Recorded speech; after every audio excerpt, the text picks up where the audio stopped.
Self-love. When you hear that, what do you think of? And don't tell me it's that Haley Steinfeld song. That song is weak. I'm talking about how you feel about yourself, how you feel about your physical appearance, the things that you say, the way that you act, your personality, your laugh, your smile, just overall everything about you. I've kind of always struggled with accepting myself, self-love, anything that had to do with myself. I remember when I started my self-love montage, I guess, journey, whatever you could call it. I was in my room, it was like 3 a.m. and I was laying in my bed on Instagram, of course. And I was looking at all these Instagram girls. They were so pretty, they were beautiful. They could wear no makeup and still look gorgeous, have people commenting all over their pictures. You're flawless, you're beautiful. And I just wondered, why can't I be beautiful? In class the other day, we watched a video called Why the World Should End. And the person, his name is Prince, he said one part that really stood out to me, and it said this: hiring specialists to make little girls feel like they need makeup to be beautiful. I started just criticizing myself, everything that I wasn't. Why didn't I have a flat stomach? Why do I have a double chin? Why weren't my thighs small? Why didn't I have a thigh gap? I criticized just about everything about myself until there was nothing left. And the next day, I made my self-love wall. It started out really small, and it took a long time, and I focused on my self-love wall, my self-confidence, just how to improve the way that I felt about myself.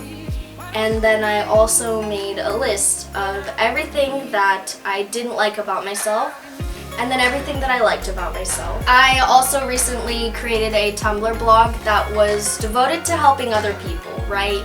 Because I've gotten through my self-love, I'm still on that journey. I made the blog so that I could help other people to feel good about themselves, to make goals and accomplish them, to feel happy about who they are. There was an article we read in class, and it was called Maslow, the 12 Characteristics of a Self-Actualized Person.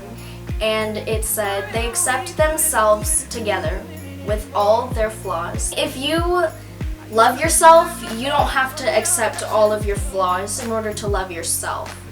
It's like loving another person. You can love everything about them, but maybe the fact that they chew food too loudly is annoying or irritable to you. You still love that person, right? It comes back to the way you love yourself. Why would you want to focus on everything that you're not? If you think about it, there is always going to be someone who you think is better than you. Those people don't know anything about you. It also goes to people who criticize you. They don't know who you are or what you're going through. They only know your past, and that's how they proceed to judge you. Emerson once said, "Because the eyes of others have no other data for computing our orbit than our past acts, and we loathe to disappoint them." Everybody focuses on the opinion of others, and in reality, it's about yourself. I've heard that the tongue is the strongest weapon or the greatest strength, which I personally think is true because words do hurt, maybe not physically, but emotionally. That self-love impacted me so much in so many ways that I couldn't even imagine. The way that I look at myself, when I look at myself in the mirror now, I actually smile.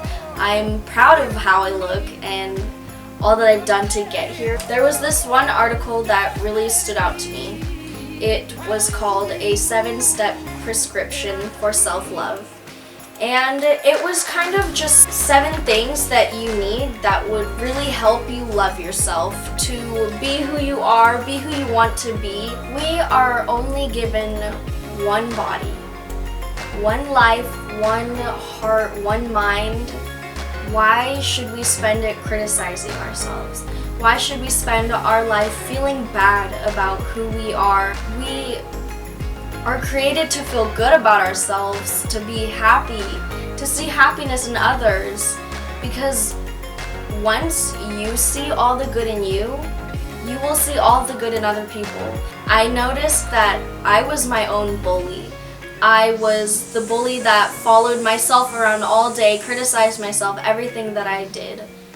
We need to stand up for ourselves and get rid of our own bully, even if that's ourselves.